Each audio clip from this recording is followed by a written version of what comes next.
कोपरगाव नगर परिषदेच्या माध्यमातून जवळपास 1 महिन्यांपासून कोपरगाव शहर आणि परिसरातील उपनगरांतील नागरिकांना 12 दिवसात पाणीपुरवठा केला जात असल्यामुळे नागरिकांना विविध अडचणींना सामोरं जावं लागतंय। यामुळे महिला वर्गामध्ये मोठ्या प्रमाणावर नाराजी पसरली आहे। धरणाच्या पाणीसाठ्यामध्ये कमी असलेला पाणीसाठा हे कारण सांगितलं जातंय, तरी कोपरगाव नगर परिषदेने जलद गतीने स्वच्छ आणि शुद्ध पाणी पुरवठा देण्यासाठी धोरणात्मक पाऊल उचलण्याची गरज निर्माण झाली आहे। कोपरगाव शहराजवळ गोदावरी नदी वाहत असतानाही पाणी टंचाईच्या समस्येला कोपरगावकरांना कायमस्वरूपी होणारा त्रास कधी बंद होणार असा सवाल विचारला जातोय। पाणी साठवणूक करण्यासाठी महिलांना देखील उपयोगात आणत असल्याची चित्र दिसून येते।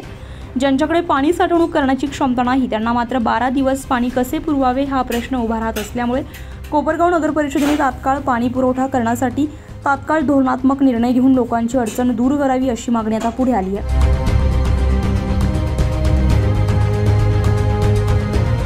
उत्तर महाराष्ट्र लाईव्हसाठी किशोर पाटणी, शिर्डी।